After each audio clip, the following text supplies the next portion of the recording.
about to try to take her mic, and then I forgot that I have her already on here. Thank you so much for having me, you guys. I'm so excited to be back in Florida. Hell yeah! Woo! And you know what else I love? That we got rid of all the parents, and so we can get kind of rowdy and loud today. Like, that feeds me. So I'm glad that we got everybody in here, and let's have a good time with us today. You know, one thing that I noticed not only when I was here for the Family Cafe last month, or in July, June. Was it that long ago? Wow. Was that when I walked into these rooms, no one's frowning, no one's crying, everybody's smiling, everybody's having fun. Like, I'm a motivational speaker. I come in here, and part of my job, why I'm here, is to get you guys pumped up about life. Okay, get you guys. I have to interrupt. Yeah. I forgot to say something. At 5 o'clock, the parents have to leave, and you will go to your parent session. And I will tell him to tell you when it's 5 o'clock. Okay. Do we still have some parents in here? Yes, we have a lot. Oh, I mean, I'm so glad the parents are here with us today. I'm really excited that you guys stuck around. Yeah. But they won't be around for the question and answer. Okay, so when the parents bounce at 5 o'clock, then we can get rowdy. But right now, let's all stay really cool, calm, behave ourselves. No, but you know, it was just so amazing to me to come and be a part of the Family Cafe. It's such an amazing organization to have all these people come together with all disabilities, you know, with mental disabilities, with physical disabilities. No matter what disability you're facing, you know, with people living with or being somebody with a disability, when you wake up on a daily basis, we have to deal with things that no one else has to deal with. When we wake up in the morning, we have to face things that no one else has to face. People do not understand the trials, tribulations that we face on a daily basis being different. People don't understand that. Everybody in this room understands that. So I just want to say from the bottom of my heart, thank you for smiling. Thank you for coming in here with a great attitude. And as a motivational speaker, I think you guys got it down, so I'm going to call it a day. Thank you so much for having me. This has been amazing. No, so who heard me speak in June? So a few of you. I want to tell you guys a little bit about myself. I want to tell you about my personal story, where I come from, who I am, how I became to look like this, hobbling around on a peg leg. So I want to tell you a little bit about my story, but I also want to help you guys start planning for the future. I want to give you some pointers and some tips that have helped me along the way. But the most important thing that I think any of us can do, and this was one of the hardest things that I had to learn over the last 10 years with the things that I've had to face, is waking up in the morning and loving the person that you see in the mirror. When you look in the mirror, one of the hardest things that I ever had to face was to really learn to love that person and to understand the value in that person that's looking back at you. That's the number one thing that I want you guys to never forget, how important, how valuable you are, and how special you are and what you bring to the world. So I want everybody to give themselves a round of applause for waking up, smiling, and doing what you gotta do on a daily basis just to be the best you. So let's get into my story a little bit. My name's Dorian Willis, obviously, as it says on the big screen up here. I was born in Denver, Colorado. I have 2 brothers and a sister. I showed some pictures in the slideshow in June, but in that slideshow, it was clear that I was obviously the best looking one out of my brothers and sisters. So growing up, I grew up in a great family. My parents are still married. My family was very close as we were growing up. We did everything together. We took vacations together. You know, we played together. We were very close as a family growing up. I can't complain about my home life. I had parents who loved me. I had brothers and sisters who sometimes loved me. But growing up in Denver, as people, you know, when you grow up in a bigger city, you face things that when you grow up in a smaller city that you don't really have to face on a daily basis. In a big city, you learn to be street smart at a young age. At least I did. So I knew about drugs at a very young age. I knew about things at a very young age that other kids maybe wouldn't have come across if you're living in a smaller community. Growing up in Denver, the school that I went to was called O'Connell Junior High School. It was also known as a gladiator school. It was really gang infested. It was a violent school. There was metal detectors as I walked through the door. So a few months back, we were moving and into a new home. As I'm moving some things out of my garage, I come across this box of bullet shells that the previous homeowner had left. And so I'm sitting there deciding what to do with this box of shells, and I started thinking to myself, all these bullets that I had dodged throughout my life.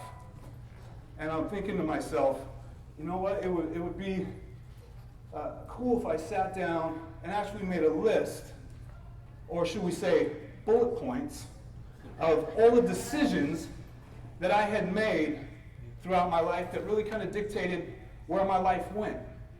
And so up here, we have, I have a little rack, and these are all my bullet points. These are some of the bullet shells that I pulled out. And as I was making my list of the decisions, I came up with 21 decisions that really kind of dictated where my life had went and where my life ended up. So I want to go through some of these bullet points with you that kind of follow the timeline of my life. And so as we just started talking about Denver and going to school, the school that I went to, like I said, it was a scary school. You know, I remember the first day walking in, and the first thing that I heard as I walked through the metal detectors was, "Hey, white boy, what are you doing here? You're in the wrong neck of the woods, cracker." I was a minority at my school. It was predominantly Hispanic, and so immediately I was the outcast. One of the first things that I became very good at was fighting. So I fought every day just to get to school, just to get out of school, just to get through school. Every day was a fight for me. As the year went on, I joined a gang. Not the smartest decision. Probably not the best group of people to be running around with, right? As I joined this gang, I started doing things and making other bad decisions that I probably wouldn't have made if I would have had the strength to go against the grain. We as humans automatically want to take the path of least resistance. We want to do the easy route. We don't want to have to fight every day. And I think that if I would have fought harder, if I would have went the way that I knew I should have, maybe my life would have changed. But once again, these are the decisions throughout my life that really kind of dictated, where it led. I started smoking weed, doing drugs at a very young age. At the age of 12, I was running around with the gang, smoking weed, and I was not doing very well in school. I also, at the age of 12, started packing a gun. That's bad decision number 4 on the list right now. So, I'm hanging out with a gang, I'm smoking weed, I'm packing around a gun, I'm not making any good decisions at this point in my life. And it just kind of kept going. Neglected school. I wasn't worried about my grades in school, I was just worried about surviving. I was worried about making it from the time I got to school to the time I got home from school. That's all I was worried about. So grades became very unimportant to me. And so I started neglecting school. Bad decision number 5 on that list. Bad decision number 6 is one of the worst. I started wearing hammer pants and penny loafers. Not one of the best decisions that I had ever made in my life. And my mom still has some of my hammer pants to blackmail me, I'm sure, as I get older enough. You guys know what hammer pants are? They hang down here, they look like clown pants. Yeah, I brought a couple pictures, but I'm actually glad that I didn't bring those this time for you guys to make fun of me. So, things are not going very well for me in 7th grade. My parents decided that if they didn't make a decision to get us out of Denver that it was going to eventually lead me to either prison or ending up dead with the people I was running around with, the things that I was doing. So my parents had so much love for me, they packed up their whole entire family and moved to Boise, Idaho when I was 13 years old. Now I remember when I got to Idaho, the first thing that, on my first day of school, I'm getting dressed, yes, with my hammer pants and penny loafers, and as I'm getting ready to walk out the door, my mom says, "Are you really going out the door like that? Maybe, they have a different style here." And me with my attitude, I don't care what they wear, I'm gonna do me. I'm gonna strut out the door and into school. And it was absolutely true. Nobody was wearing the style of clothes that I had on when I walked in. But the one thing that I immediately noticed when I walked into the school in Boise was all the smiling faces. I didn't have to walk through metal detectors as I walked through the door. There was just a sea of friendly kids. There was football players running around, cheerleaders running around. I didn't have any of that stuff at the junior high school that I was going to in Denver. We had intramurals on Wednesday, which was basically you played football until somebody got in a fight. The teachers had to break it up, and then they sent you home. That's what sports were at the school that I went to. So it was amazing to me to walk into the school, and for the first time in over a year, I could just worry about being a kid, about being me. I didn't have to worry about surviving. And so I started to excel immediately. I was doing very well in school. I was making friends left and right. I was breakdancing. Like, that was my thing. I loved breakdancing. So, I'm breakdancing. I'm teaching kids how to dance. I'm getting into sports. I'm playing soccer. I'm playing track. And I really started to do well. It's amazing to me, and this has been a theme throughout my life. When you surround yourself with positivity and people doing good things, it's so easy to do the same. If you surround yourself with a bunch of knuckleheads who have no goals, who have no drive, where do you think you're going to end up? Show me your friends and I'll show you your future. Surround yourself with people that inspire you. Surround yourself with people you want to be like, and I promise you, that's the direction your life will go. I promise you. So when I get to Boise, even though I was on a better path, I still started making bad decisions again to jeopardize the path that I was on.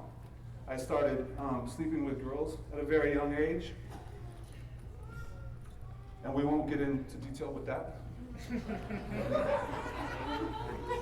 I started drinking alcohol at the age of 14, 15 years old. I continued to smoke weed. And these are all things that at the time, you don't think it's a big deal. Like, your friends are doing it, these people are doing it, it's not a big deal. But once again, I was going with the path of least resistance. Instead of being who I really wanted to be and being a leader to those around me, I just wanted to fit in. And that's what we really want, isn't it? We want to fit in, we want to be loved, we want to be accepted. I think that everybody in this room knows that sometimes that's a lot harder than it sounds, to be accepted, to feel loved. But once again, looking in the mirror and finding a love for the person that you're seeing back is the most important thing that I think you can ever possibly do for yourself. And I'm going to repeat that again before the end of this. So, I get into high school, I'm playing varsity sports throughout high school, varsity soccer, varsity track. I was a natural athlete. I get to my senior year and I have some scholarships to play for some colleges. I had one scholarship to play for a college in Utah. I had another scholarship to play soccer for a school down in Southern California. But I decided, instead of taking advantage of these scholarships and furthering my education and trying to make myself a better person, that I just wanted to take a year off after high school, hang out with my buddies, get my own apartment, and just kind of enjoy life. Instead of taking advantage of those opportunities, once again, another bad decision. I decided just to hang out with my friends and put school off for a little while. I started smoking cigarettes, which was an absolute horrible idea, because the minute you start smoking, you're already taking away opportunities. You're already closing your doors, especially as an athlete. Do you see any athletes running around with a cigarette in their mouth? No, you don't. So once again, another decision that really dictated where my life went from there. You know, some of these, at the time, like I said, you wake up in the morning and you make some of these just little decisions and you don't think that it's really affecting you in any way. Every decision that you make when you wake up, I want you to think about. Every decision that you make throughout your day, I want you to really say, is this going to make me a better person? By doing this, is it going to make me a better person tomorrow?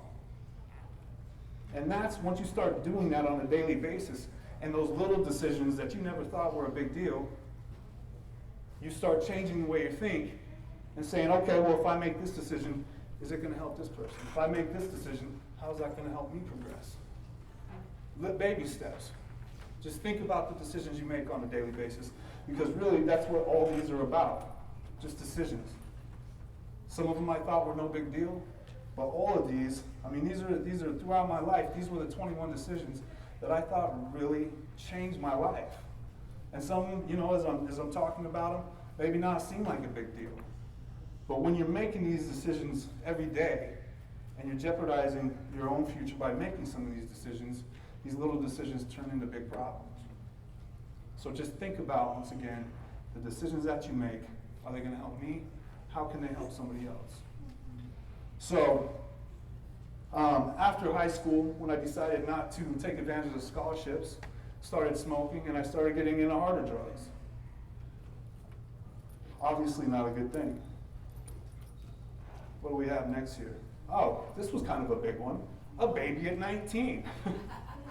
So, and you know, that's, looking back now, once again, these decisions prior, sleeping with girls at a very young age, you know, that led up to me having a baby at a very young age.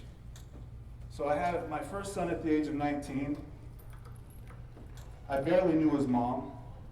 So we, you know, I find out that I'm having a baby with this girl, and I try to get to know her, and I'm trying to be a good father, you know, when I'm still a kid myself. I start my own company at the age of 21. A few years later, I have my second son, and I talked about him quite a bit in my presentation in June. For those of you who weren't there, my youngest son has Down syndrome. So not only am I someone who lives with a disability, but I've also been on the other side where I'm raising a son with a disability. So I also have a very deep understanding of what that is like. For you parents that are still in here, which, like I said, I'm totally glad you're still here.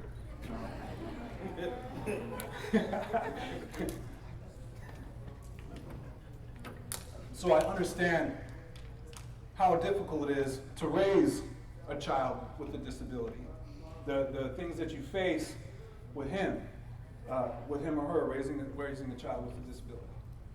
He's the most amazing kid that I've ever met, though.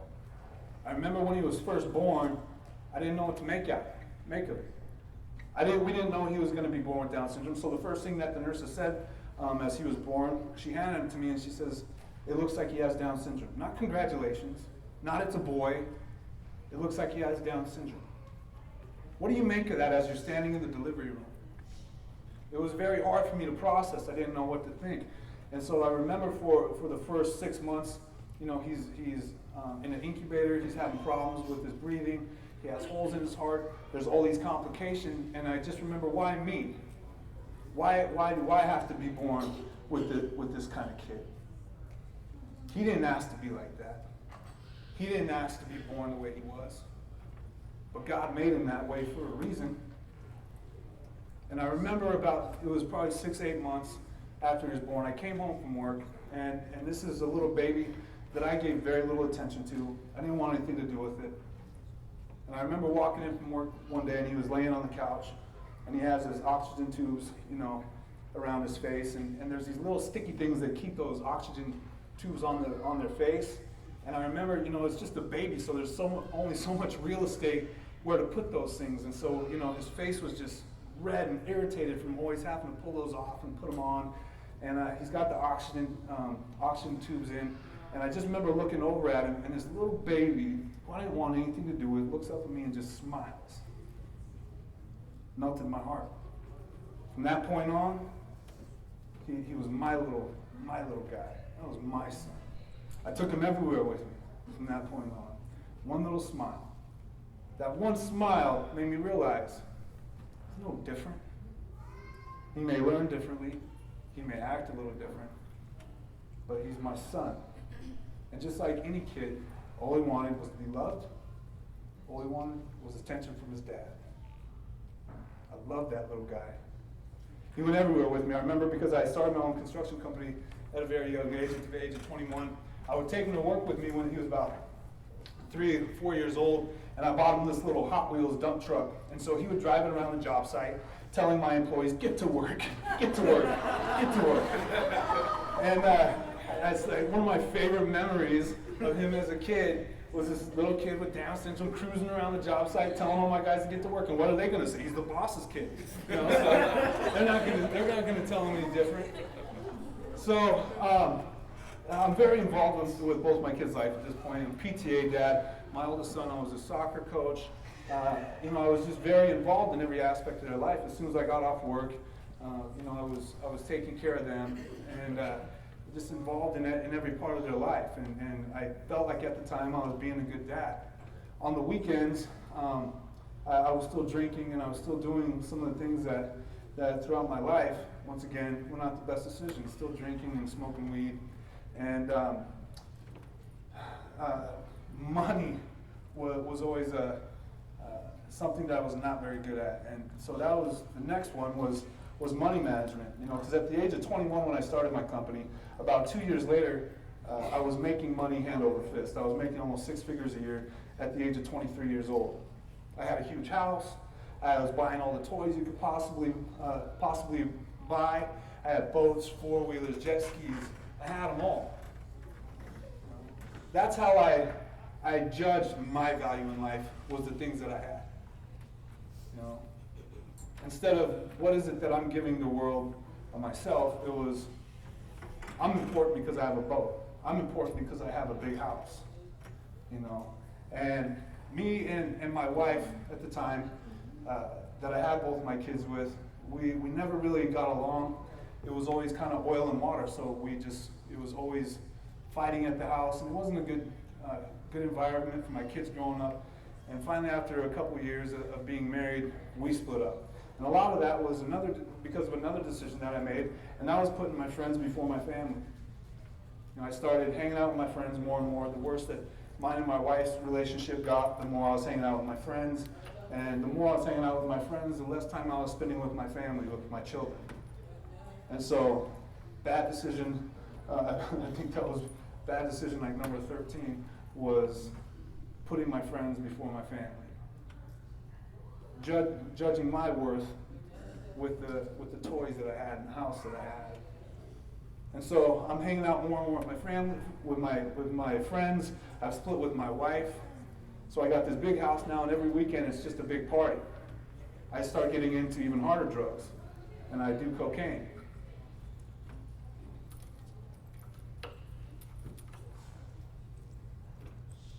When I started doing cocaine, my life started going further and further downhill, obviously. I'm doing drugs, my company starts to fall apart slowly, but I don't see it happening. That was one thing throughout my life that I never really did, was take accountability for my actions, for taking accountability for the things that I was doing. It wasn't my fault that I got a divorce from my wife. It was because she was acting the way she was. It wasn't my fault that I didn't get to see my kids. It was my ex-wife's fault. She never, she wouldn't let me see my kids. It wasn't my fault that I wasn't making as much money with my company. It couldn't have been because I was doing drugs. No, it was because of the economy. There was just always something that I was blaming it on. There was very little accountability. I started selling drugs. Obviously not a good decision, right? I'm selling drugs now to make up for some of that money that I was not making with my company, and the more time that I was investing in drugs and my other bad behaviors, the less money that I made with my company. But what was really my undoing was when I tried meth for the first time. Meth unwound my life quicker than anything I could possibly think of. Within 2 years of using meth, from the first time I used meth Within 2 years, I had lost everything, almost including my life. Within 8 months, I had shut my company down completely. I had to sell everything. I hadn't seen my kids for 6 months. Everything in my life started falling apart. I had to sell my house. One by one, I was selling all these toys that I had worked so hard for, that I had judged my worth off of, my boat, my motorcycles, my jet skis. I'm selling everything to support my habit. Meth was my complete undoing.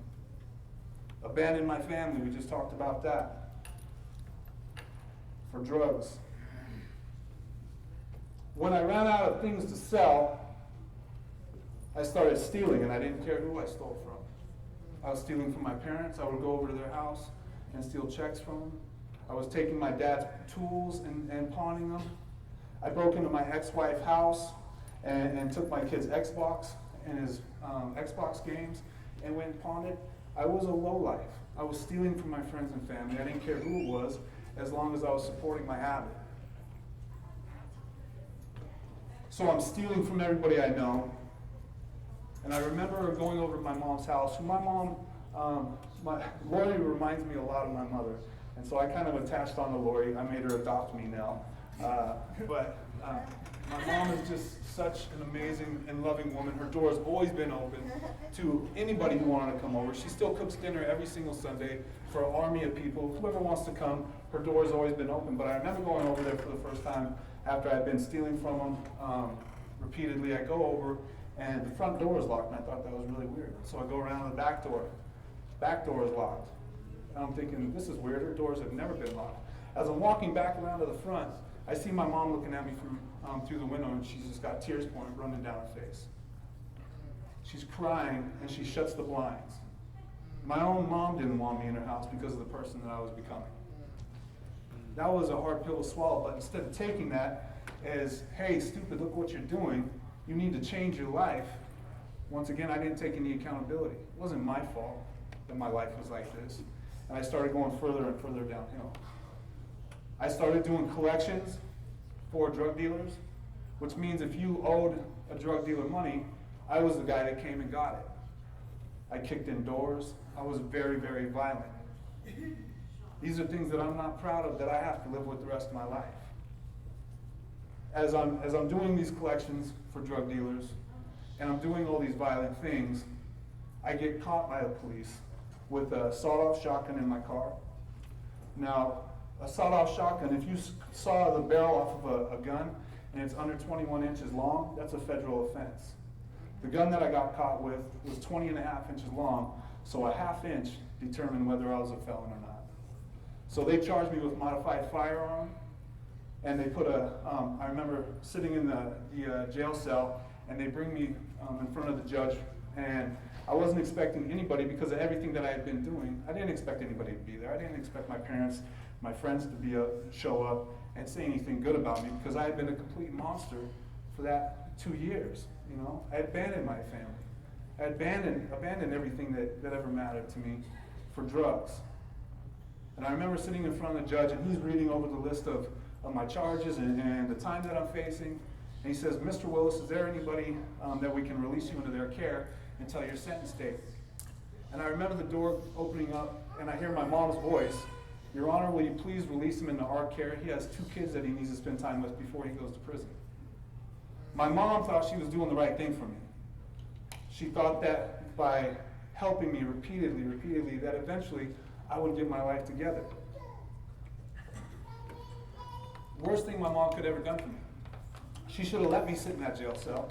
She should have let me think about the things that I had been doing and pay the penalty for my own actions.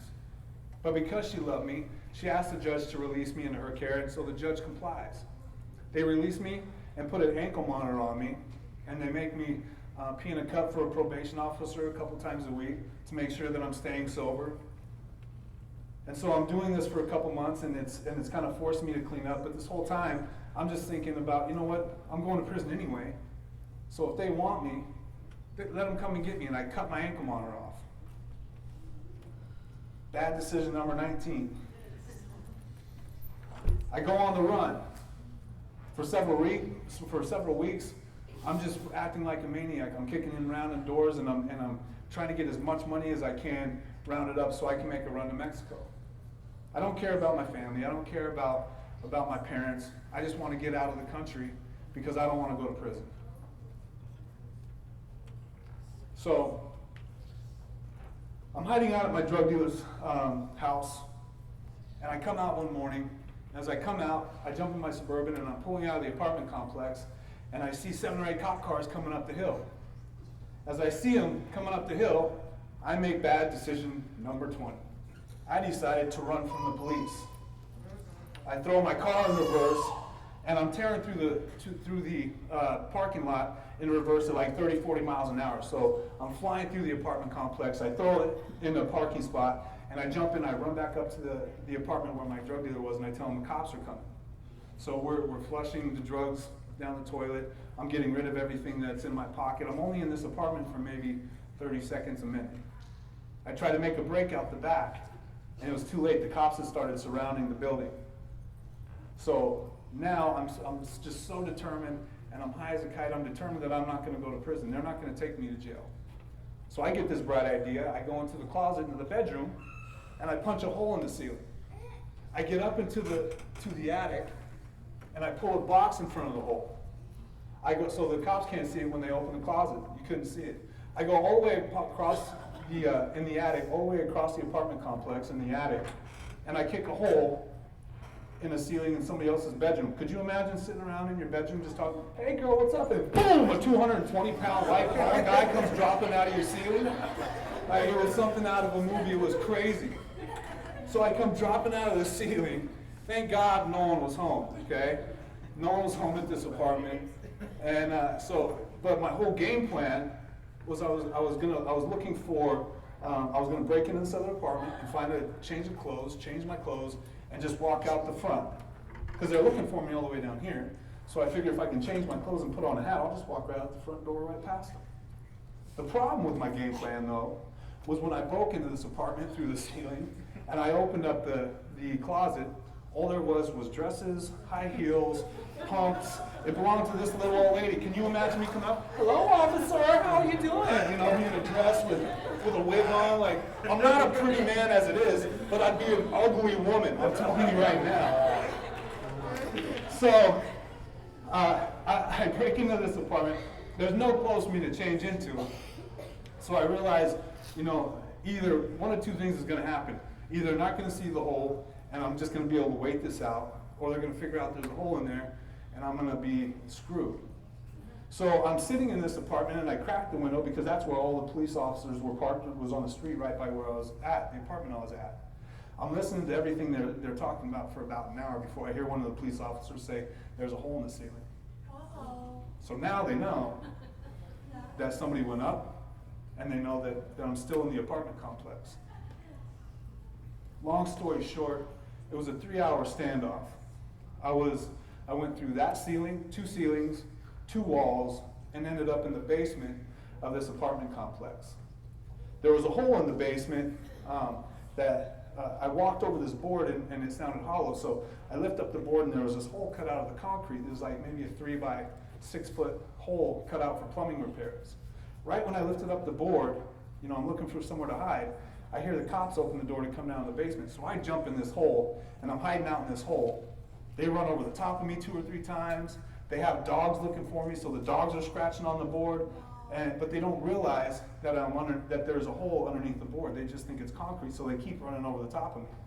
I'm in this hole for about an hour, and I'm thinking once again, one of 2 things is going to happen. A, they're going to give up on looking for me because they can't find where I went. Or B, they're going to figure out I'm in this hole, and I'm going to be screwed.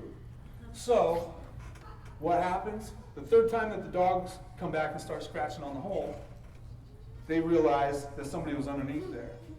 I hear the cops start yelling, "Come out, come out." I'm angry at the world. I'm mad at everybody. All I can feel is hate and anger. I come out, I throw the board over, and all I can see is the lights from the rifle. So I got my hand up, shielding the light out of my face, and I'm expecting the dogs, the canines, to chew me up. So I'm sitting there, waiting for the dogs to chew me up. They start yelling, "Get down, get down," and my hand comes up. Bad decision number 21, resisting arrest. As my hand comes up, and I flipped them off, I'm not going to do that here, but I think you all get the picture. As my hand comes up, they think that I'm pulling a weapon, and they started shooting. I got shot 21 times June 5th of 2008. I was shot 21 times. I took 6 to my left arm, 7 to my chest, 6 to my right leg, 1 to my left leg, and 1 to my back. As I was lying on the ground, literally bleeding to death, my last thought was not of my family. My last thought was not of my kids. My last thought was, I'm going to get even with this cop who just shot me. Just full of anger. The last thing I remember is him dragging me up the stairs by my feet. When my head hit the 3rd step, I blacked out. That should have been the end of my story. That should have been the end of me. But for some reason, the man upstairs had other plans. Who gets shot 21 times and lives to tell about it? Very few people. Amen. I'm still here. There's a reason why I'm still here. I woke up, I was in the hospital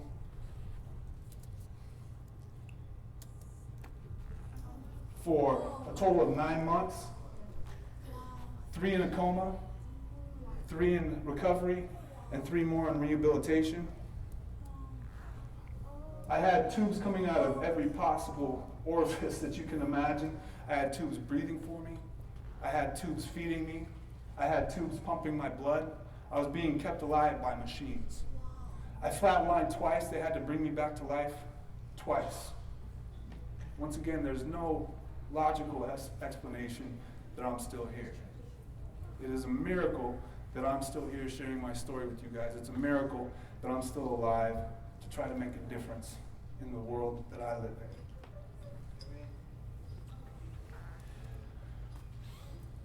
Once again, this was about 2.5 months. I had been in a coma. I just want to point out real quick that in this picture, at no time, the one decision that I never made that was horrible was to ever have a mustache like that. The nurses shaved that on my face. That was not my decision. So that is one thing that I can say. That is not one of the bad decisions I never made, was to have a mustache like that. But I get out of the hospital 9 months later. This is my youngest son, Cade, sitting next to me, and my oldest son, who at the time wanted nothing to do with me when I got out of the hospital. He didn't even hardly know his dad anymore. I had been absent out of his life for about 3 years at this point. 2 years using drugs and almost a year solid in the hospital. He was angry, and he had every right to be. You can see how much weight I lost. I was 220 pounds when I got shot. When I got out of the hospital, I weighed 130 soaking wet. There's only so much that they can feed you through a tube. This was about a month before, because keep in mind that getting shot 21 times, that's not a get out of jail free card. I was still facing up to 5 years in the federal penitentiary. This was a picture right before I was sentenced. I was sentenced to 2 years in the federal penitentiary, and this was one of the last pictures that I got with my kids before they sent me away. This is when I went to, when I was in prison. Prison isn't somewhere that I wish on my worst enemies. It's everything that you hear about. There's violence. There's nothing but hate vibrating off those walls for the most part. And this was the only time that I got to see my kid in the 2 years that I was sentenced. This was one of the, I saw my kid 2 times. I didn't see my youngest kid, Cade, because I didn't want him to come to there. I didn't think he would understand why his dad was in there and why I couldn't leave with him. And so my mom brought him. I was sentenced. I had to serve my time in Southern California. And so I was very far away from most of my family. But this was one of the only 2 times that I saw my oldest son while I was in there. So my mom coming to see me while I was in there. And when I was in there, you guys, like I said, it's not somewhere where you wish upon your worst enemy, but it's what I needed at the time. When you get taken away from everything that you love, when you get taken away, have your freedom taken away, and you have nothing but 24 hours a day to think about what you've done. Why am I here? Where did my life go so wrong to where I've been shot 21 times and I'm sitting in a jail cell now? It gave me a lot of time to think about those things. Not much of my family wanted anything to do with me when I was in prison, and I couldn't blame them. But I remember the switch for me. It was about 6 months into my sentence, and me and my sister have always been the closest. My sister sends me a letter, and it was just very simple. It said, I love you. You're here for a reason, and I'm never going to give up on you. One person saying that I'm here for a reason, and I'm not giving up on you, lit a spark in me. It was the first time that I could see a little light at the end of the tunnel. My life just wasn't all darkness. I could see a little light, and I knew that if I made changes in my life, I could get out and I could be different than I was. I could be something different, and I could be something great. You can never cross the ocean until you have the courage to lose sight of the shore. I love this. If you're not willing to take that first step in a direction that you may be uncomfortable with, but you know is the right direction, if you don't have the courage to make changes in your life, to have the life that you want, you're never going to know what it's like to reach your full potential. It takes a lot of courage, you guys, just to have the strength to take those steps in the right direction. And I can tell you that since I stepped out of those prison gates, every single step has been in the right direction, and I knew that if I kept going there, no matter how rough the terrain got, that I was going to be a force to be reckoned with when I got out, in a positive way. As soon as I got out, I wanted to start speaking and sharing my story. I've spoken to over 100,000 kids throughout the USA in the last 6 years. Thousands and thousands of kids. I've started speaking to different corporations, sharing my story, because it's not just kids that I want to share my story with. My story has a little something for everybody, no matter how old you are. Then I met the most amazing woman that I've ever known, my wife. Would you stand up real quick? This is my wife. Give everybody.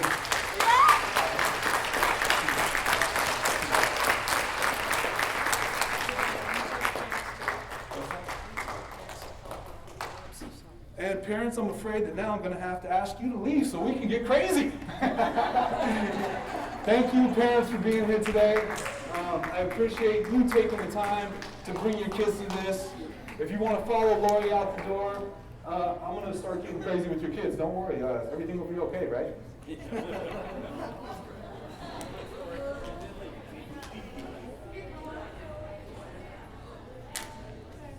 We'll give the parents just a second to...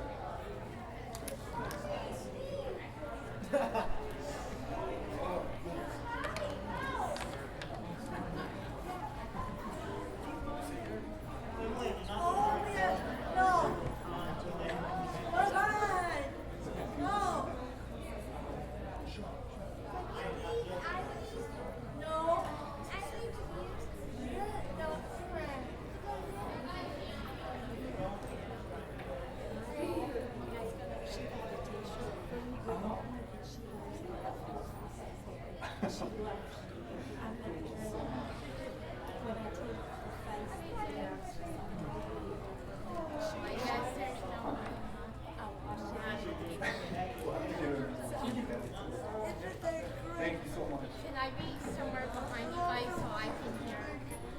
Are you the guy that was sentenced What? to 6 years or something in jail? I did some. All right, so have we got rid of the parents? Are the parents out here now? Most of them?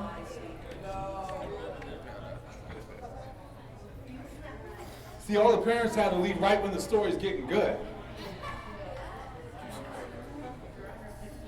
All right, so we ready? We good?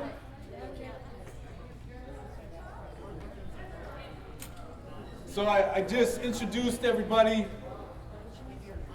to my amazing wife. When I met my wife, Her name's Billy. Make sure you give her a hug because she loves hugs. When I met my wife, there was still a lot of changes that I needed to make in my life. There was a lot of doubt that I still had about the man that I could be, even though I felt like I was headed the right direction and I was doing the right things. I still had a lot of growing that I needed to do, but sometimes it takes somebody else telling you how great you are and how great you can be before you tap into that in yourself. I wanted to do all these sports. I always was an athlete, but I thought with all these disabilities, how can I play sports? How can I do this? How can I do that? You know, I can't run anymore. I only have one leg. I can't do this. I only have one arm that works. And my wife would look at me and she would say, why not? That's a good answer. Why can't I? So instead of saying I can't, we started figuring out ways to say I can. We started making adaptations so I could do the things that I wanted.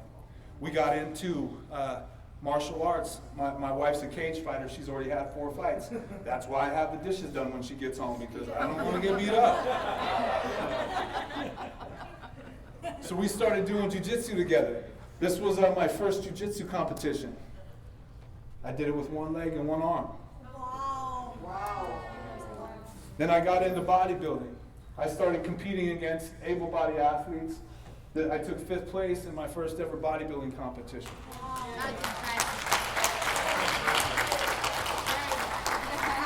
We decided at one point in time jumping off bridges was going to be good because everybody else is doing it.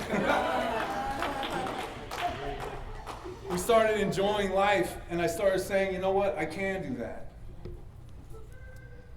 I started running, and I started competing in track and field.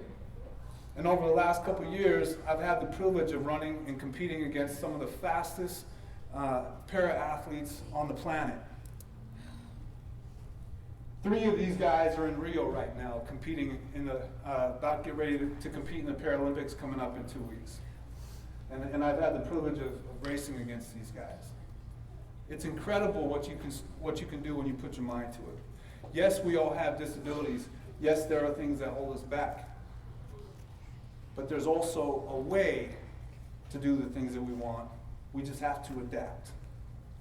So once again, looking in the mirror and loving the person that you see is the #1 step. And that was the hardest thing for me to do when I got out of the prison, when I got out of the hospital, was looking in the mirror at that person who now, I felt like a freak when I got out of the hospital. I lost all this weight. I was missing a leg. My arm was always wrapped up. It was hard to love that person. But once I started loving that person I saw in the mirror, my life started changing. I also started competing in powerlifting. And last year I won 5 state records and a world record for powerlifting. This was winning 3 medals in Oklahoma City. Last year, I won 2 first place and a 2nd place for powerlifting in Oklahoma City at the Paralympic trials.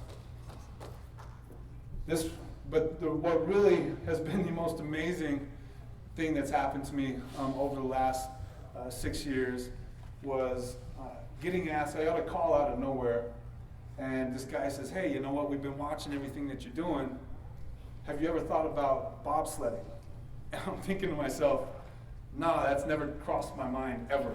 I've never woke up in the morning going, you know what, I want to be a bobsledder. That's just never crossed my mind. And so I think this guy's, it's a prank call. I'm going, who is this really? And he goes, no, seriously. We were wondering if you would be willing to come up to Calgary, Canada, and try out for the first ever USA para bobsled team. And so, in my life, I've just found that if you don't take chances and you don't put yourself out there and you don't try new things, you're not really living. So when I got the opportunity, I said, yeah, absolutely. So I go up to Canada and I try out for the first ever USA bobsled team. As I'm up there training for a few weeks, they're having the first ever World Cup for skeleton. Now, have you guys ever heard of the sport skeleton? No. Probably not, living in Florida. So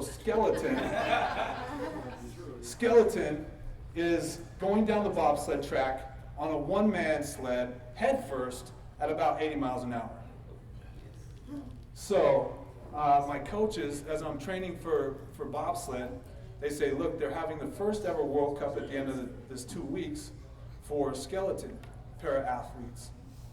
So why, we think that you're really made for skeleton, not bobsled. Would you be willing to try skeleton? And I'm thinking to myself, there's no way you're watching these guys fly head first down the track. When they pass you by, you can't, it's just a blur. It's like, and they're gone.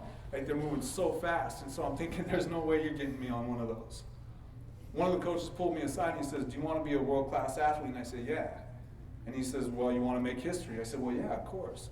He said, well, then quit being a sissy and get on the sled. So I said, all right, fine. I'll try skeleton. So the next day, they gear me up, and I'm waiting at the bottom of the track, waiting to go up and try this insane sport, right? And I'm just panicking. I call my wife, and I'm like, I don't know what I'm doing. I'm going to die on this sled. They want me to go down head first. Like, I'm having this panic attack. And as I'm talking to her, I'm at the bottom of the track where people come across the finish line, and the skeleton athlete comes shooting across the finish line, stands up, and as the athlete stands up, takes off the helmet, and it's this like 15-year-old girl. And so I'm thinking to myself, I asked her, I said, did you just come from the top? Because there's different starts that you can go off of. And she says, yeah, I go from the top. And she's just all smiles. And I was like, weren't you scared? She goes, nah, just be a sack of potatoes. That was the advice I got. And so this 15-year-old girl just shot down the track at 80 miles an hour, and I'm sitting here stressed about it. So now I absolutely have to go to the top, because there is no way that I'm letting this 15-year-old girl do it and me be too scared to get up there and try it. So I go to the top, and I come down, and I tell you, it was the most amazing feeling. It was such an adrenaline rush. I get to the bottom, and I don't know if I was just very excited that I actually crossed the finish line or that I wasn't dead. There was one of the two. But I crossed the finish line. I remember standing up just being excited, like, this is awesome. I love this. And so I was hooked.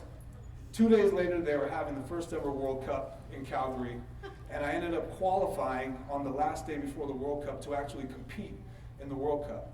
My times were good enough that I could compete in the World Cup. The next day, not only did I compete, but I took second in the first ever World Cup for para-athletes in skeleton. Thank you. After I took second, I got the invitation to go finish the World Cup, which went to Europe. I got to go to Germany, Austria, Switzerland, and go compete in Europe, across Europe. It just didn't seem like it was real. I'm going to all these amazing places, and I'm competing across the world with some of the most amazing athletes on the planet, and I'm winning. This was in Calgary. This was me on the podium in Austria. And then I go and I compete this year for this, last year in the second ever World Cup tour for bobsled and skeleton. And I finished the season ranked 4th in the world and 3rd in the United States. To be ranked 4th in the world at anything, I think is an accomplishment, and it's just been such an amazing ride. And once again, it just shows you when you start making those right steps, when you know you're going in the right direction. And the biggest thing was my life wasn't just about me anymore. It was about giving back. It was about what can I do for other people to help them reach their goals, to help them win their gold medals in whatever it is that they want to do. This year they had the first world championship for bobsled and skeleton, and I won 4th place in the world at the first ever world championship. This was the picture taken on the podium at the first ever world championship in Park City, Utah. That's me coming around the track at Park City, Utah. I'm just completely stuck on that wall. Right on that turn, I'm going about 79 miles an hour. So, if we can get it to play, I want to show you guys a quick video. Do we have sound on here? Does anybody know?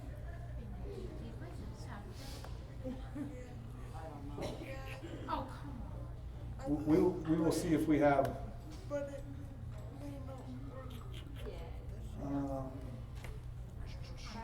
If I put the mic Is there any technical people? Yeah, mic up to it. We could try to do that. We'll put the mic up to it.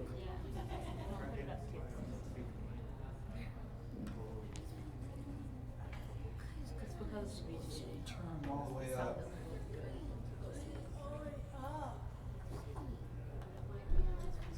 Try to turn it up. Yeah, real Because the faint. videos roll up. The video, the little Microphone thingy on the video. speaker. Turn that up. All right, all right. Yes. Yeah. Yeah. There It's you go. real low, so you gotta. Good call. At least somebody's thinking. Can you guys hear it? Yeah.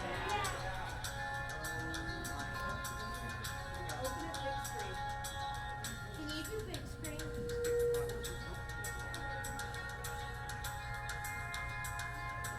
Theo. My message is simple. It's never too late. My name is Dorian Willis. I'm 37 years old. I spent most of my life immersed in drugs and gang violence. I'm not proud of the things I did or who I was, but it's important for you to know. It took me getting shot 21 times all over my body, losing limbs, and spending months in a coma and years in a federal penitentiary before I decided that I had to make a change. Now, I train hard. Here's a guy, doesn't have any quit. And at some point, he almost lost his life, and he's out trying to make a difference in our society. I plan to compete in the Summer and Winter Paralympics in track and field, skeleton, and bodybuilding. My friends and family and my coaches and mentors help to steer me in the direction I want to go. He doesn't really need to be coached from a motivational standpoint. He brings his A game every single time he walks through the door and he's ready to train. They never have to ask him to bring. He always brings as much intensity and as much energy as he possibly can, and even more than I can ask for in some days. In the past 5 years, I've competed in several jiu-jitsu tournaments, taken fifth place in the NPC bodybuilding competition, competed in the first ever World Cup for adaptive athletes in the insane sport of skeleton, and finished third in the United States and fourth in the world. I've set 7 state records and 1 world record in my first powerlifting competition, and I'm still going. I don't know that I have actually seen people as dedicated as he is, whether it's as an athlete or in life in general. He has a zest for life that you just don't see every day in just anybody. You cannot find very many people that have been shot 21 times and live to tell about it, for starters. But to turn their lives around and to compete in so many different sports, so many different categories. And it's not just the fact that he's an amputee, he's missing one leg. He's missing one leg, he's missing one arm, he's missing one eye. So he has definitely had the cards stacked against him as far as being successful in any kind of sport. And he is proving that no matter what the circumstances, no matter how awful it gets, you can always bounce back from it. I've spoken to over 30,000 kids at over 60 schools, providing drug awareness and motivation where it's needed most. He's just flat awesome. He's super dedicated in what he does, whether it's working out or speaking to the kids in schools. There's tons of individuals that see him, know his story, see his accomplishments, and continue to watch him strive. That Like that outfit? is so inspirational. I wanted to be a part of that. You meet a lot of people in life, you don't meet a lot of people who are 100% genuine and real. What you see is what you get. He will lay it all out there. He doesn't hold back anything. And he's not afraid to fail. I think that's what sets a lot of people apart, is a lot of people are looking for, that entitlement. They feel like they're entitled to something. Dorian won't. As the shirt says, that he works hard, stays humble, and that's what I appreciate about working with him. My life is full of adventures. If you would have asked me 10 years ago where I thought I'd be, I would have never dreamed it would be here. And that's why my message is simple. It's never too late.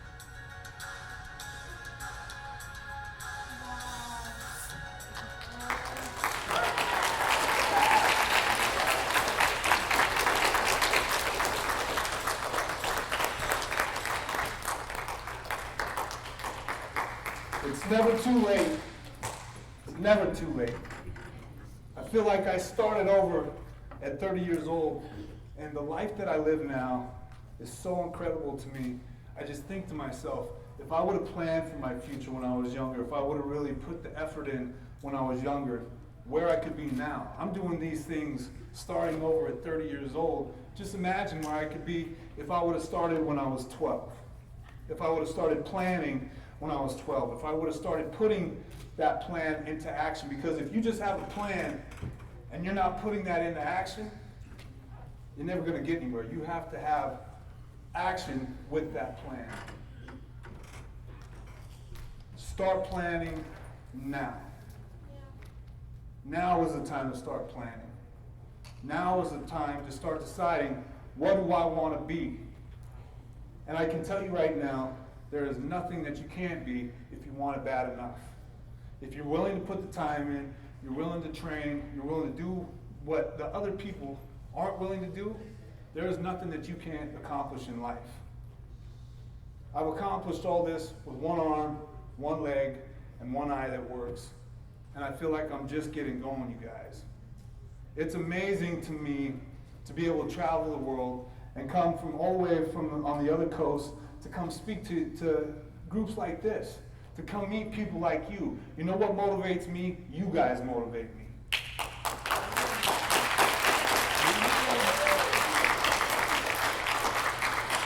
I can tell you right now, the Family Cafe and the people and the kids that I've met through the Family Cafe are people I will never forget. And every time I come here, I find when I'm lacking that motivation, you guys are what motivate me. Like, it's amazing to me what you guys are accomplishing. So just from the bottom of my heart, just because things are hard and you don't know how you're going to do it, don't give up. There's a way. There's a way for you to do what you want to do. You just have to figure out how to adapt. Make a plan and put that plan into action. Don't make a plan and let that plan sit on a shelf. Put it into action. And everything doesn't happen overnight. I can tell you that just putting one foot in front of the other since I walked out of those prison gates, just making sure that every time I put my foot down, that it's in the direction that I want to go. Just making sure that I'm going the way that I want to go. When you put your foot down or you wheel that chair, make sure you're wheeling or stepping in the direction that you want to go. It's not going to be easy some days, but if you keep going in that direction, eventually you'll get to where you want to be. Train hard with whatever you do and stay humble. It's on my t-shirts, it's on everything that I do. Train hard, stay humble.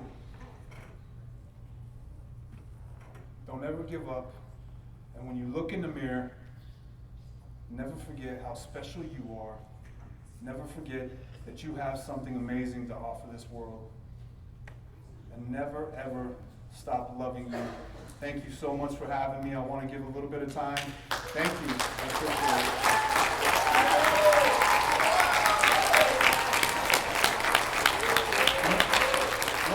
What I want to do, so let's give a shout out to everybody else that's, if I can get this thing to, there we go. All right, so I'm at the Family Cafe. What's up? Can we get a shout out? Say what's up,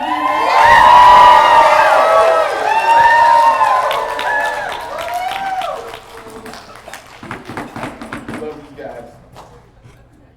That's just for me. I want to look back on that in a couple of years ago. Man, these people were awesome. But you know, it's 5:21 right now, you guys. Why don't we take maybe 5-10 minutes, and I want to leave time for you guys to ask questions. I want to leave some time for if you guys have questions about how I do something or whatever it is. Like, now's the time. I'm going to open this up to you guys so you can ask some questions. So if you got a question, why don't you put your hand up and I'll bring the mic around and let you ask some questions. You want to do it? Okay.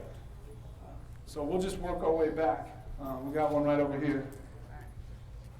All right, just real quick, we forgot to get a name tag off of everybody, so I'm going to have some of the youth council walk around and grab one of y'all's name tags.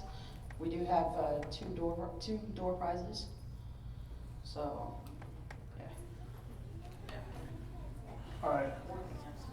Oh, you good? Are you Just the shoes and stuff. That'll be out this coming out there in the summer. So.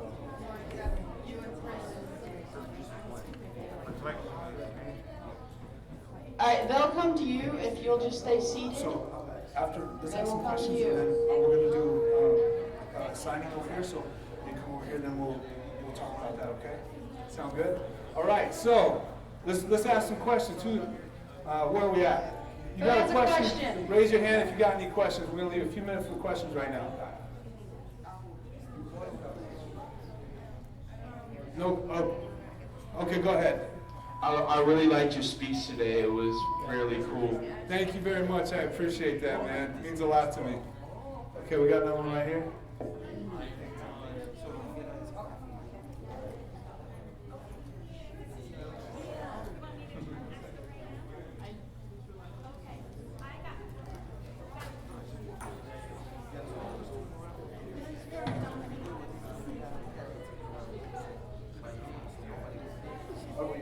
Dorian, I'm Jason from Gainesville. Hi, buddy. Hi, I'm just curious, how did it make you feel when you couldn't see your family and that you went in the penitentiary? How did that really make you feel in the beginning? How did that really did when you're on meth and everything? When I watch cops on TV every night, how did that make you really feel? So I felt really, he asked, for those who didn't hear how I felt when I went to prison, I didn't get to see my family.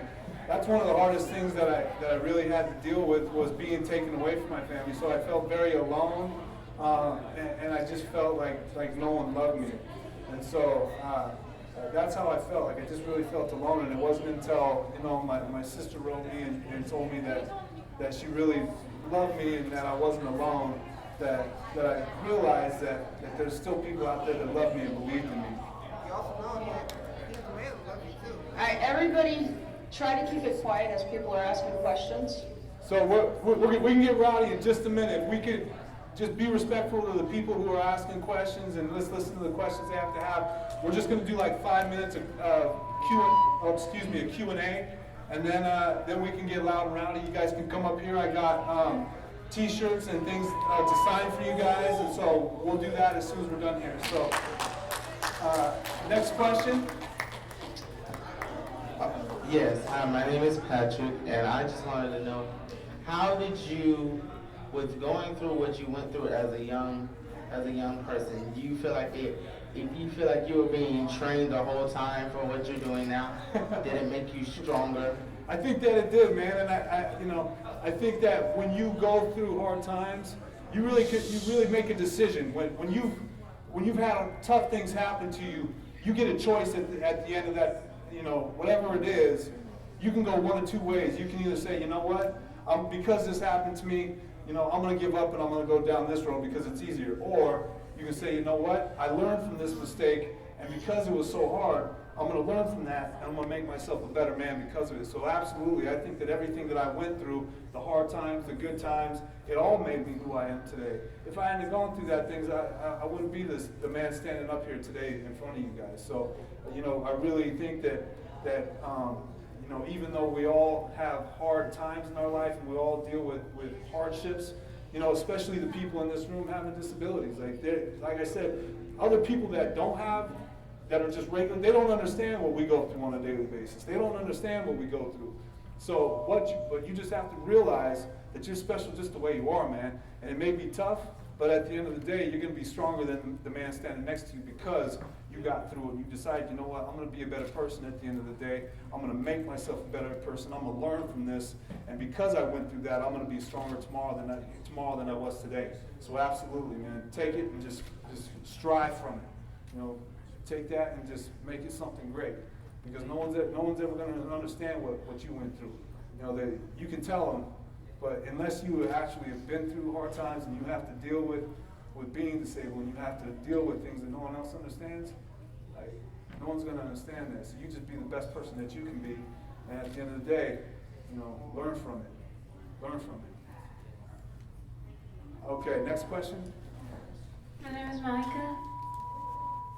Monica, nice to meet you. What's your question? You don't know? Well, hi, Monica. Okay, so next question. Monica, you're awesome. How did it feel to be bullied? How did it feel to what?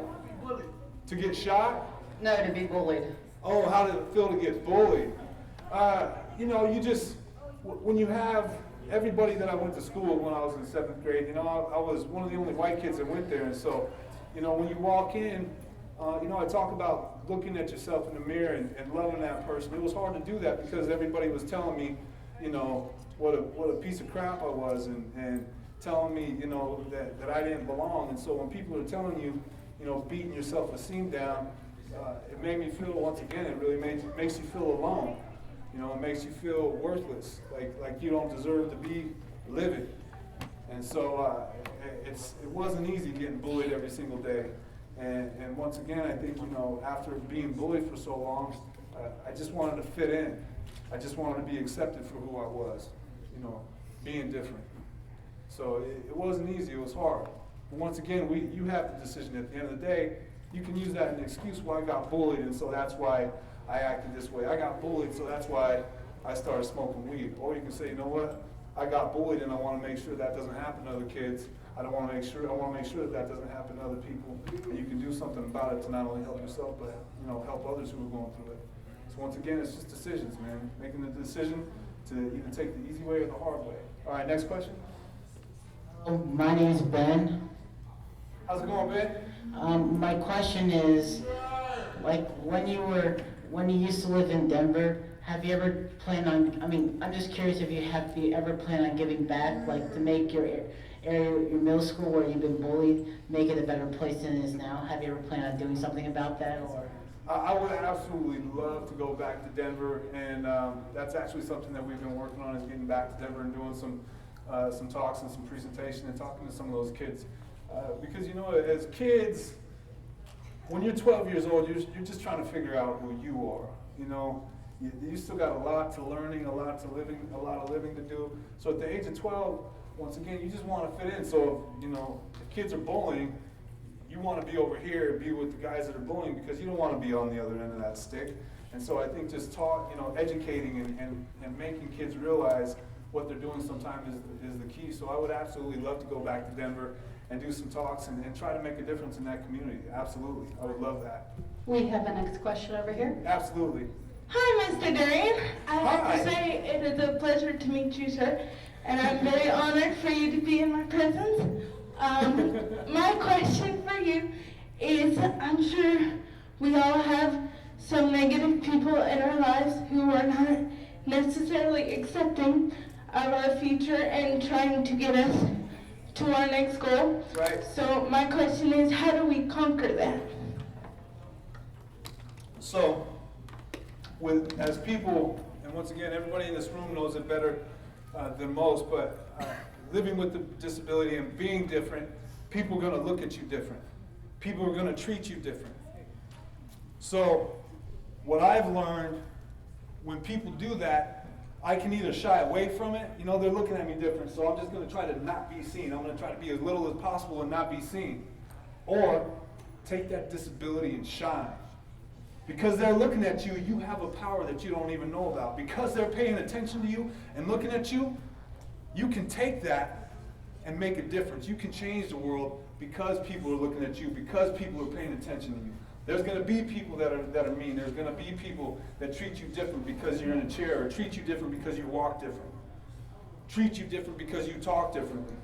But I can tell you right now that because you're different, people are looking at you and people are paying attention to what you're doing. So take that and do something great with it. Take that and share whatever it is that you're passionate about. Take it and run with it. You know? Okay, we have a next question from Destiny. Yeah. How do you launch your legs, and what you do your hard walk or launch your legs? What can you do with your arms and your legs? Like what can you not do? What can you do? I believe that there's nothing that I can't do with my arms and my legs.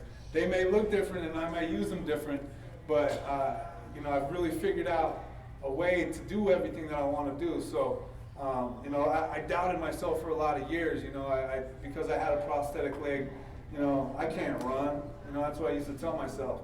Because I got this arm, I can't lift heavy weights anymore.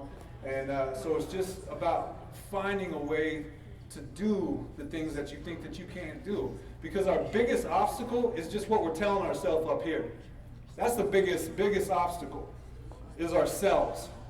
Is ourselves saying, well, because I'm different, I can't do this. That's yourself putting a stop. That's yourself closing doors on yourself. When you look at yourself and you say, well, I can't do it because I'm different, then you've already proven yourself right. You're going to prove yourself right either way. Either you're going to tell yourself I can't do it, you're going to be absolutely right, or you're going to say, you know what, I can do that, I just got to figure out how, and you're going to be successful and you're going to be right there. I would rather see everybody in this room be right and successful and saying, you know what, I can do this, I just got to figure out a way how. I know we all deal with different disabilities and we all have to deal with different things, but I honestly believe that there is nothing that you can't do if you really want it bad enough. Next question. Hi, my name is Zach. I Hey, was buddy. wondering if you've done any. I know you did skull thing. Have you ever done like skydiving or anything like that? No, I've just jumped off bridges. We've done base jumping, so I've jumped off some bridges and bungee jump, but I haven't skydived yet. But that is actually on the list. I'm making my wife jump out of a perfectly good plane with me here this year sometime. Hi, I'm Angela. I was two things. One, can I get a picture with you later? Absolutely. And two, you have a list of bad decisions that were bad, basically. But do you have a list of good decisions as well? So my list of good decisions. No, I haven't made that. I haven't made that list yet. My list of good decisions. But that is not a bad idea though. Maybe reverse it and have 21 good decisions that have gotten me to where I'm at today. So that's actually a great idea. Thank you. I'm Miss Kaylin. Hi, Kaylin. I'm from Williston, but Gainesville area, One, you remind me of somebody I saw on The Bachelor. And two, one of my best friends got diagnosed with sarcoma, and I run for her. Like I do 5Ks, 10Ks. I just did a half marathon last year. And do you have any words of encouragement for me? Because sometimes it gets hard, like really hard. It absolutely is hard. But when you're running and you're trying to be active, once again, nothing happens overnight. It's not something where you just go, you know what, tomorrow I want to do this, and it happens. Like a lot of times when you set healthy goals for yourself, it's just a process, like making sure every day that you're doing little things to change your life for the better. So, a couple things that will absolutely change your life are what you eat, what you put in your body, and exercise. There's so much garbage these days, McDonald's and all these fast food places where the food is just processed and there's no healthy ingredients in these things. So one tip that I would give you guys is really start eating healthy, because the healthier you eat, the better you're going to feel. So really pay attention to what you're putting in your body and exercise. So my tip to you, Caitlin, would be to make sure that you're eating healthy and make sure that you just don't stop exercising, because when you stop exercising, that's when you've given up on yourself. If you're out there, even if you run 10 blocks, you're doing more than the person sitting on the couch watching TV.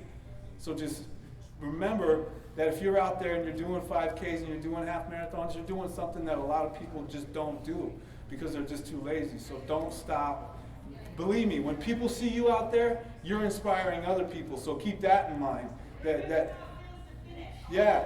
Because there's people that are never going to know what it's like to cross that finish line, and so you're inspiring people. Keep that in mind. All right. My name is Ashlyn. I do powerlifting. How heavy do you lift your paddle? Yeah. The weights. How do I lift the weights? Yeah. So with my left hand, I have a strap that I use. When I start lifting really heavy, I have a strap that I wrap around my hand and my wrist that helps me lift the heavy stuff. And when I'm doing like bench press, I've gotten good at just balancing it right there on the nook of the palm of my hand right there. And I can lift really heavy without a strap when I'm bench pressing. But anything where I'm pulling or bicep curls, I use a strap. I just strap in to make sure that the weight stays in my hand and not on my good toe that I have. Because I only have 5 good toes left, and I'd like to keep them in good shape, if at all possible. All right, so, how much was that how you? Yeah. So I can bench press about 300 pounds with a pause, and I'm deadlifting. My best deadlift that I've ever had has been 425, I believe. It's been my best deadlift that I've ever had. And Tommy, and thank you for coming to the 40 Youth Council. Hey, thank you. I appreciate it, man.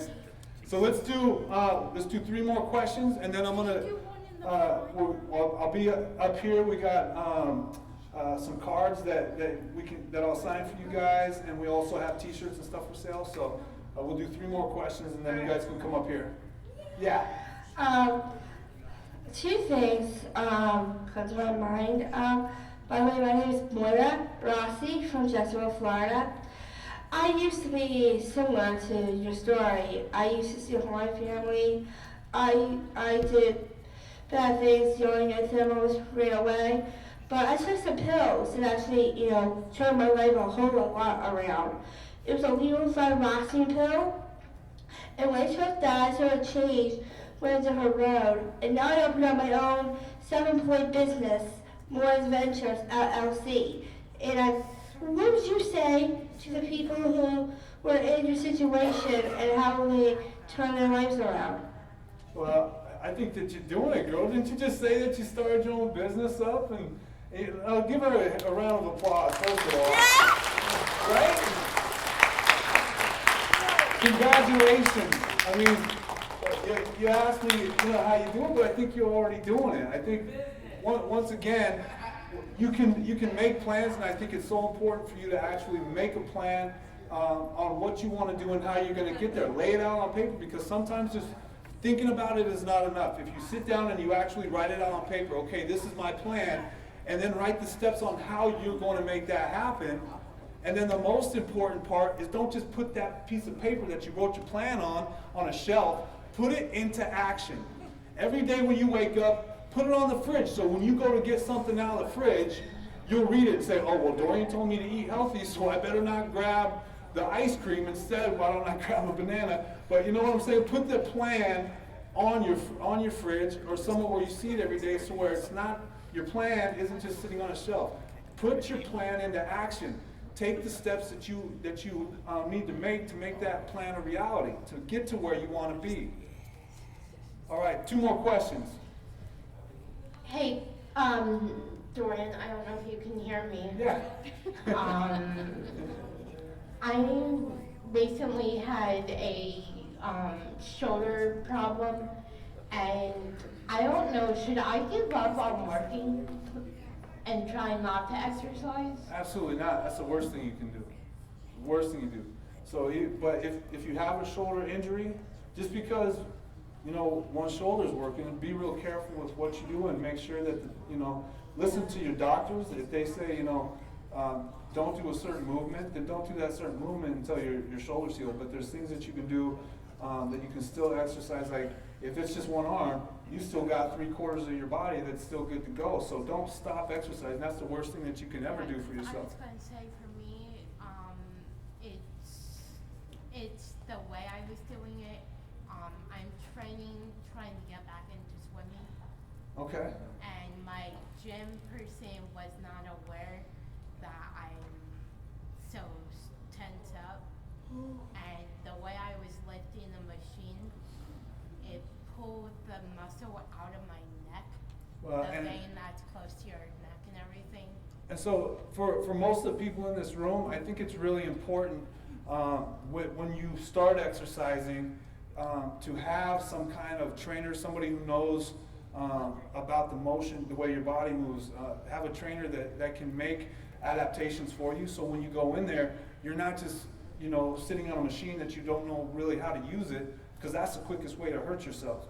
So don't be afraid to ask questions. Like if you go to the gym and there's a machine that you want to use, ask questions. Well, how does this machine work? How should I use it? Like it's really important to not just go and exercise, but to also educate yourself on how to exercise correctly. So when you go in there, don't just sit down and start lifting weights that maybe are too heavy for you and doing motions that are not the right motions. I'm trying to do what you do as well and go around to speaking to people. That's great. That's great. But but don't ever stop doing it. Just, I mean, believe me, I have things that hurt all the time. There's a lot of times I've been I haven't been able to wear my prosthetic since I left Florida last time because I got a sore on my leg.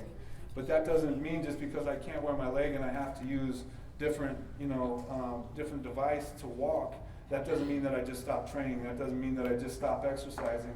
I just do what I can do with the parts that I got left still attached. And so don't ever stop exercising. Stay healthy and do what you can. So why don't we wrap up questions at this point in time? If you guys want to come up and get a picture, buy t-shirts, if you want to sign a picture, why don't we wrap it? Okay. One more question. Why don't you come up here? You can ask the question up here. So go ahead and come on up, guys, if you want to come up and say hi, and we'll do this up here. Thank you so much once again. I appreciate you guys having me today. Thanks for being here.